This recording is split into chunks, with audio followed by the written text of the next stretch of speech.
কৃষ্ণ সমস্ত সনাতনী সুধী ভক্ত ভাই ও বোনেরা,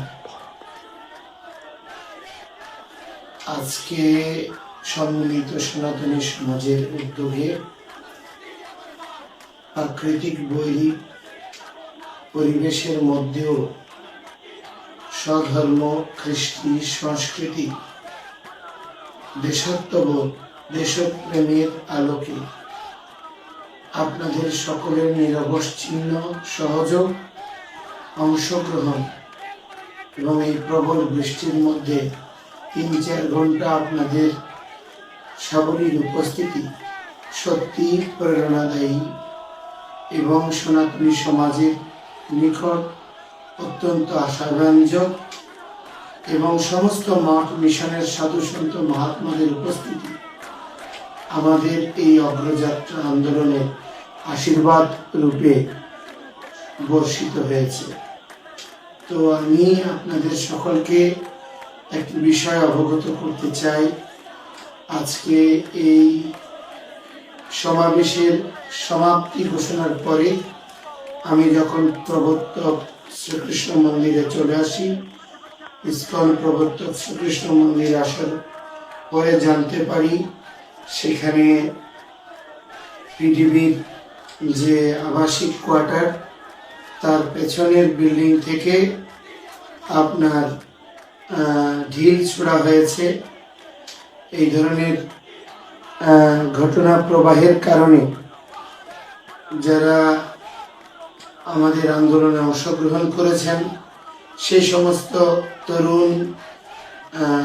তারুণ্যের প্রতীক সে যুবকেরা সংক্ষুব্ধ হয় এবং বিচার প্রার্থী হয়ে সেই পরিস্থিতিতে অনেকটা সংক্ষুব্ধ হয়ে প্রশাসন এবং সেনাবাহিনীর হস্তক্ষেপ এবং তার যথোপযুক্ত বিচার প্রত্যাশা করেন এবং পরিস্থিতি অনেকটা নিয়ন্ত্রণের বাইরে চলে যাওয়ার কারণে এবং পৃথিবীর পক্ষ থেকেও যোগাযোগের ফলশ্রুতিতে আমি সেই স্থানে উপস্থিত হই এবং পরবর্তীতে সেখানে জন্মাষ্টমী উদযাপন পরিষদের কেন্দ্রীয় সাধারণ সম্পাদক প্রকৌশলী প্রবীর সেন সহ হিন্দু, বৌদ্ধ, খ্রিস্টান কল্যাণ ফ্রন্টের বিভাগীয় সম্পাদক তমাল ধর এবং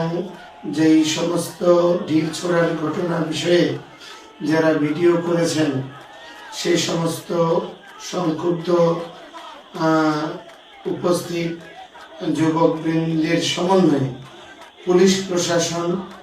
সেনাবাহিনীর সহযোগিতায় আমরা সেই স্থানে যাই এবং সেই বিল্ডিংটি চিহ্নিত করে সেখানে ভিডিও ফুটেজগুলো আমরা দেখি। সেখানে আমাদের চট্টগ্রামের বরেণ্য সনাতনীরা প্রায় 108টি ফ্ল্যাটের মধ্যে প্রায় 55-56টি ফ্ল্যাটে সনাতনীরা অবস্থান করেন। তো তারা সহ উপস্থিত থেকে আমরা ভিডিও ফুটেজগুলো দেখেছি, বিল্ডিংটা পরিদর্শন করেছি এবং বিল্ডিং থেকে ঢিল ছোড়ার সম্ভাব্যতাগুলো আমরা নিরীক্ষণ করেছি। তো ঢিল ছোড়া হয়েছে এটা সত্য, কিন্তু যারা ঢিল ছুঁড়েছেন ভিডিও ফুটেজে দেখা যায় এবং পরবর্তীতে তাদের জন্ম নিবন্ধন এবং পাসপোর্ট দেখে আমরা শনাক্ত করি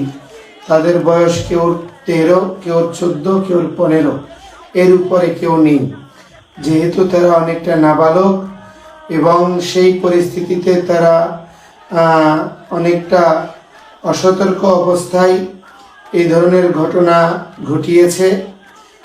সেজন্য তাদের অভিভাবক বৃন্দ নিঃশর্তভাবে ক্ষমা প্রার্থনা করেছেন এবং সেই সমস্ত ছেলেরাও ক্ষমা প্রার্থনা করে পুলিশের নিকট অভিভাবক সমেত অঙ্গীকারনামা প্রদান করেছেন এবং তার নিরিখে সেটি সাধারণ ডায়েরি হিসেবে সমস্ত তথ্য উপাত্ত সমেত নথিভুক্ত করা হয়েছে। এবং এই ক্ষেত্রে পুলিশ প্রশাসন এবং প্রশাসনের ভূমিকা ছিল অত্যন্ত প্রশংসনীয়। তারা এই পরিস্থিতিগুলো যথার্থভাবে